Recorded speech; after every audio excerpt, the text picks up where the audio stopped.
Hello and welcome to episode 4 of Planet Waves TV. My name's Eric Francis, your friendly neighborhood astrologer here in my friendly neighborhood known as the Hudson Valley of New York, recording in the outdated cafe. I've turned the camera so you can see some of the artwork that is going to be auctioned off sometime, and I'm going to change this display later, but I thought it was kind of groovy and I would leave it in the picture. Today I am here to talk to you about the total solar eclipse that is happening on Friday morning. It's happening quite early Eastern Time, Friday morning, 5:36 a.m. Eastern Daylight Time.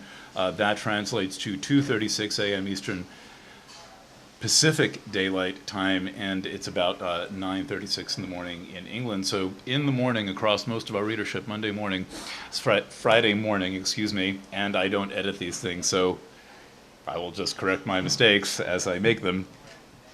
And I want to show you, first of all, let me mention why this is such a beautiful and dramatic thing. I mean, eclipses are, first of all, a great place to begin your study of astrology, your serious study of astrology. Once you have figured out your moon sign and figured out the very basics, and you know what the full moon and the new moon are, eclipses are astrological events that demonstrate the power of astrology, the actual movement of astrology to shape consciousness, shape experience, and shape events.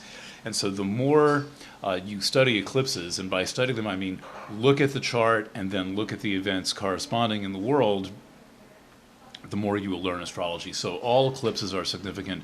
They come in groups twice a year, separated by 5.5 months, and they always come a little bit earlier in the year by about 2 weeks. So they're always creeping forward in the year, and on Friday, the 20th of March 2015, we have a total solar eclipse in the sign Pisces. And a total solar eclipse is when the moon completely blocks out the sun. We can't see that everywhere. Eclipses are not visible everywhere on the planet. Solar eclipses are especially often not so visible because there's a very narrow path of totality, but astrologically they work everywhere for everyone. Here's our chart. You can see the eclipse in the chart because you can see a conjunction of the moon and the sun. You can see it's a conjunction because the moon and the sun possess the same numerical value, in this case 29 degrees and 27 minutes. Okay, so that is a new moon, but how do you distinguish the new moon from an eclipse? Well, the presence of one of the lunar nodes near the new moon says that this is an eclipse. That's the south lunar node, or the lunar south node, or just the south node. And one thing I would point out for people with some experience is that for this to be a total solar eclipse, it does not need to be very near the south node. Look, it's about 10 degrees away from the south node. Still, it is a total lunar eclipse. This eclipse is in the last degree of Pisces. That is one of the things that makes it so distinctive. That is its special, unique quality, that it's in the last degree of the zodiac. And because it's in the last degree of the zodiac, that means that it is happening right before the sun enters Aries. That is the Aries point. That means this is an eclipse on the Aries point. Eclipses tend to be large. They bring in large numbers of people. They activate the intersection of the personal and the collective, and so too does the Aries point. So now we have a double event indicating a mixture of collective events and individual events, and that is an eclipse on the Aries point. Okay, so next, a couple of other points. This eclipse is, well, there is a concentration of other planets around it, but I want to show you how impressive that is. Let's add a couple of more planets to this. You can actually see that there's a good few more planets gathered around this eclipse, and I'm adding into this chart now Chiron and Neptune and Nessus in early Pisces. I always leave Eris in the chart. It's always important to remember that Eris is there in early Aries, and It just is. Okay, let's add even more planets. Now we're going to see the real context of this. Oops, okay, there's this.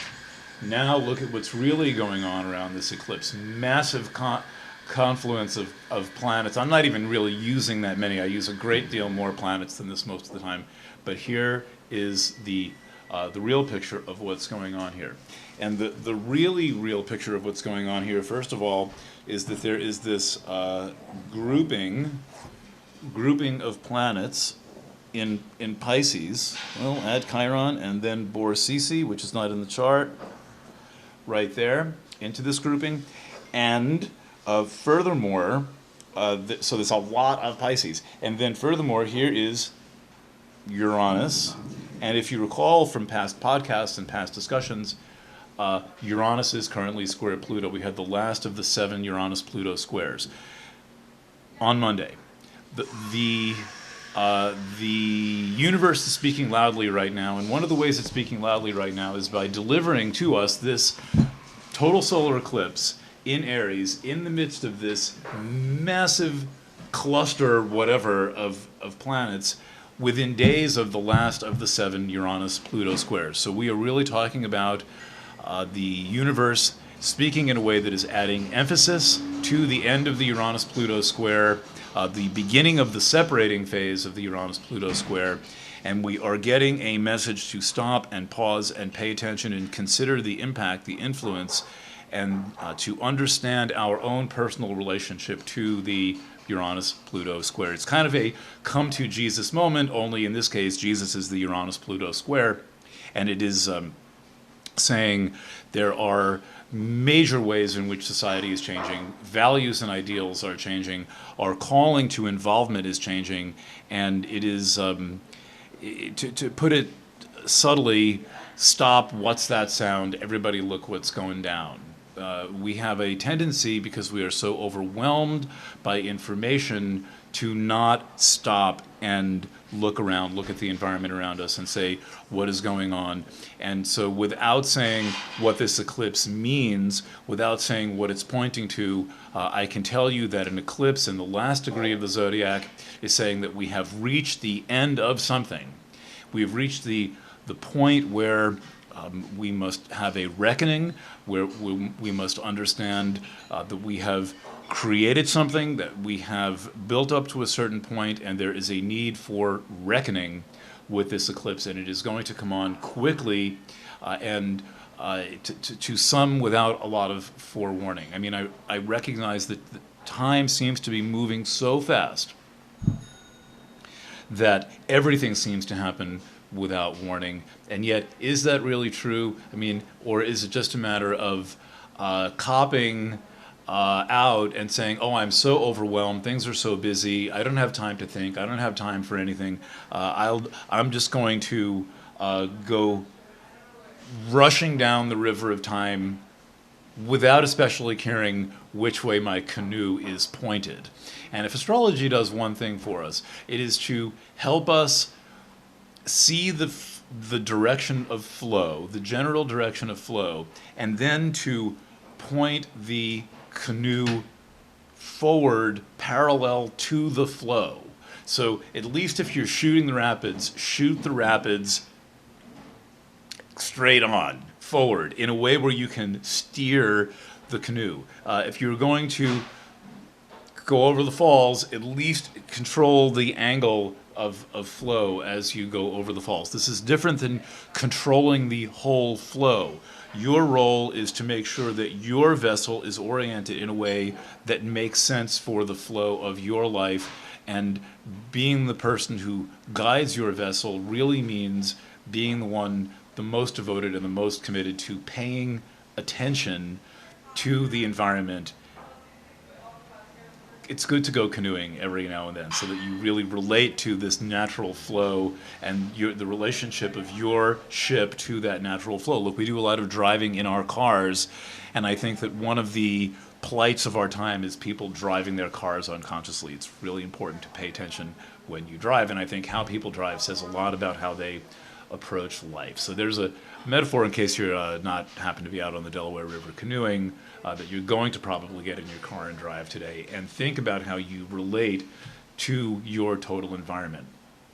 Once again, this eclipse happens at, looks like 5:36 a.m. Eastern Daylight Time. Convert for your local time zone. I have talked extensively about this eclipse in the most recent current edition of planetwaves.fm. The newest edition is always on the homepage at planetwaves.fm. It also is simulcast on planetwaves.net, the main Planet Waves homepage. And just one other announcement before I talk about my curio of the day, which is I'm teaching an astrology class on Saturday morning. This is a beginner astrology class where I'm going to organize the class around astrological tools. So every course of study needs a syllabus, and the syllabus of the astrology class coming up on Saturday morning, you can still register. I'll put the registration high up on the Planet Waves website in a little sticky post so you can see it, is organized around the basic tools of the trade of astrology. And to emphasize the point that I really do mean basic, I'm going to start with a sheet of paper and a pencil, this being a woodless pencil, a sheet of paper and a pencil. And we will begin with the paper, the pencil, and the notebook, the blank wheel, and take it from there, so that I get you just able to, like, say, oh, okay, this is actually doable. This is actually, you know, not that crazy complicated when you look at it in a way that approaches it not simplistically, but in a way that allows the beginner's mind to come out and see the wonder in this. Okay, so here we have some Bakelite. Gabe here, the curator of curios of the Outdated Cafe at Kingston, New York. Somewhere he got a collection of these Bakelite discs. Bakelite is an early form of plastic, and apparently what people do with these is they carve with them. They make these kind of magnificent, intricate, ivory-like sculptures, only it's soft enough to carve. It's not really ivory, of course. It's an early form of plastic, and you can make some magnificent art. If you're curious and you like these kind of physical objects and decorative things, Google Bakelite jewelry, and this is the substance that is often made of, these old game pieces. All right, with this I think I've used my 10 minutes up, and I will say thank you for tuning in to Planet Waves FM. Please sign up for a core community membership at Planet Waves. We run on love, but we also run exclusively on subscription fees. There are no commercials on Planet Waves. Have you noticed this miracle of no commercials on Planet Waves? That's because we are a self-supporting community, and I invite you to be part of that process of self-support. Thank you for listening. Thank you, Liz and Yasa. At some point, this video is going to have titles put on. You may be seeing the one before titles, and subsequent ones will have intro music and titles and stuff like that. Liz in LA, Yasa in London. Thank you. Hello, everyone. I'll see you somewhere else around the universe and on Planet Waves. Bye for now. You know where to find me. Lots of love.